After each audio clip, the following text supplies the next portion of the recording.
Dalam contoh studi kasus yang telah kami peroleh, ditemukan ada 11 jenis sampah laut pada perakaran Avicennia.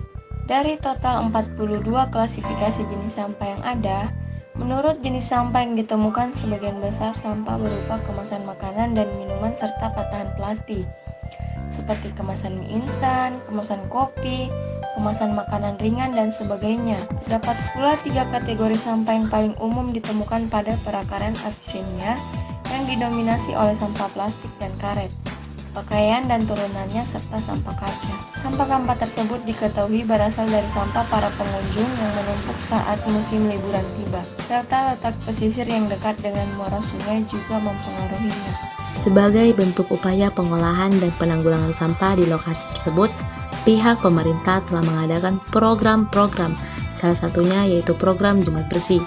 Namun, program tersebut tidak berjalan dengan baik. Terbukti, hanya sebagian masyarakat saja yang menjalankan program tersebut. Upaya lain yang telah dijalankan pemerintah yaitu dengan membangun berbagai fasilitas seperti tempat sampah organik. Namun, lagi-lagi masyarakat abai dan membuang sampah mereka tanpa memilah sampah tersebut merupakan sampah organik atau sampah anorganik. Teknologi dan manfaat dari pengolahan sampah. Salah satu bentuk teknologi yang diterapkan masyarakat dalam pengolahan sampah yaitu dengan cara menyulapnya menjadi sebuah kerajinan tangan yang memiliki nilai estetika. Masyarakat biasanya membuat kerajinan bunga hias dengan memanfaatkan sampah botol plastik. Manfaat dari kegiatan pengolahan sampah dengan metode seperti ini sangat berguna dalam upaya untuk meningkatkan kesadaran masyarakat tentang bahaya sampah, serta juga dapat menanamkan nilai-nilai budaya modern seperti kerja keras, hemat, keterbukaan, dan tanggung jawab sebagai upaya pemberdayaan masyarakat. Sumber air bersih. Air adalah benda alam yang mutlak diperlukan bagi kehidupan, baik manusia, hewan, maupun tumbuhan. Dari sumber yang kami temukan, masyarakat pesisir memperoleh air dari berbagai sumber, diantaranya dari sumur, ledeng atau PDAM, sungai, serta ada pula masyarakat yang membeli air kemasan galon. Diketahui bahwa sumber air bersih yang diperoleh melalui air sumur yang dimanfaatkan oleh masyarakat pesisir memiliki kualitas air yang kurang baik, di mana air memiliki rasa dan juga keruh.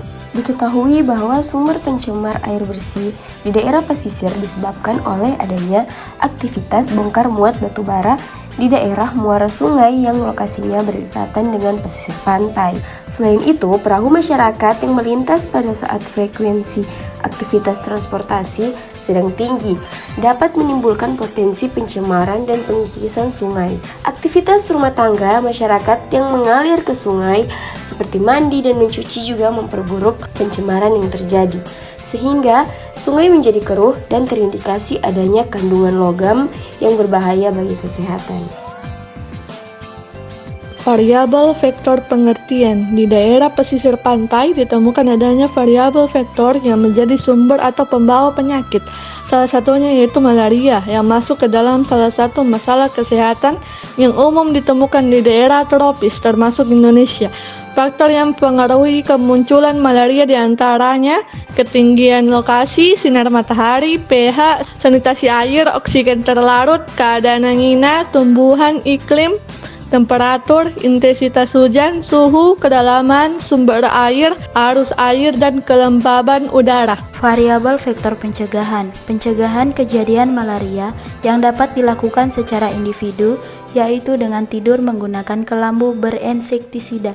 Pemasangan kelambu berinsektisida akan mengurangi risiko nyamuk Anopheles menghisap darah manusia pada malam hari. Penggunaan kelambu berinsektisida juga terbukti jauh lebih baik dalam mengurangi risiko tergigit nyamuk dibandingkan dengan penggunaan obat nyamuk ataupun penggunaan repelen insektisida. Menurut Pratama tahun 2022, pengelolaan limbah cair dapat dilakukan dengan 3 tahapan metode, yaitu tahap yang pertama adalah tahap persiapan. Dalam tahap ini dilakukan dengan cara berkoordinasi dengan Kepala Desa Malangrapat Kabupaten Bintan. Yang kedua, tahap field study atau survei. Pada tahap kedua dilakukan survei pengetahuan masyarakat tentang sumber bahan pencemar, cara pengelolaan limbah, dan dampak pencemaran terhadap perairan. Tahap yang ketiga adalah tahap sosialisasi evaluasi. Pada tahap ini diperkenalkan tentang sumber bahan pencemar, cara pengelolaan limbah, dan dampak pencemaran terhadap perairan. Variabel rumah sehat. Rumah sehat merupakan salah satu sarana untuk mencapai derajat kesehatan yang optimum. Ada 8 komponen sebagai syarat rumah dikatakan sehat, yakni adanya langit, dinding permanen, jendela, lantai dari semen, ventilasi, sarana pembangunan asap dapur, jendela, ruang tamu, dan ruang keluarga. Dan pencahayaan memudahkan penduduk dalam melakukan kegiatan ekonomi, yaitu mencari ikan ke laut. Selain 8 komponen syarat tersebut, syarat utama rumah sehat yaitu memiliki sistem sanitasi yang baik. Dari sumber yang kami peroleh, diketahui bahwa kawasan pemukiman pesisir terdiri dari tempat tinggal atau hunian sebagai kawasan pemukiman beserta sarana dan prasarananya, seperti kawasan tempat bekerja berupa area lautan sebagai tempat nelayan-nelayan mencari ikan, dan sarana-sarana buatan tempat melakukan kegiatan ekonomi lainnya. Bangunan pada kawasan pesisir terdiri dari bangunan sederhana yang cukup layak untuk dihuni. Namun, beberapa bangunan masih belum memenuhi syarat sanitasi yang baik dan layak. Di antaranya kondisi jamban, kondisi saluran pembuangan air limbah, kondisi tempat pembuangan sampah yang masih belum dapat dikatakan baik. Perilaku pengolahan pangan dan konsumsi suatu masyarakat sangat erat dipengaruhi oleh budaya masyarakat itu sendiri, di mana masyarakat yang tinggal di daerah pesisir, yang dimana sumber makanan mereka sebagian besar berasal dari laut, maka perilaku pengolahan makanan laut sudah menjadi bagian dari hidup dan kebudayaan mereka. Kemungkinan kesakitan pangan akibat dari kebiasaan pengolahan dan konsumsi makanan laut yang berlebihan oleh masyarakat pesisir pantai tentu dapat memberikan berbagai manfaat buruknya bagi kesehatan dan memunculkan kejadian kesakitan pangan. Kandungan dari makanan laut yang tinggi akan kolesterol dan natrium yang apabila dikonsumsi secara berlebihan akan meningkatkan risiko terjadinya hipertensi. Daerah pesisir pantai umumnya memiliki masalah sanitasi air yang kurang baik, di mana kurangnya fasilitas penyediaan air bersih, kurangnya fasilitas sanitasi yang memadai, serta rendahnya kesadaran dari masyarakat dalam menjaga dan memelihara lingkungan. Masyarakat pesisir memanfaatkan air sungai melalui penyedotan dengan menggunakan pompa dan pipa. Kemudian dialurkan menuju bak sedalam 6 meter sebanyak 2 unit untuk selanjutnya didistribusikan ke rumah-rumah melalui perpipaan.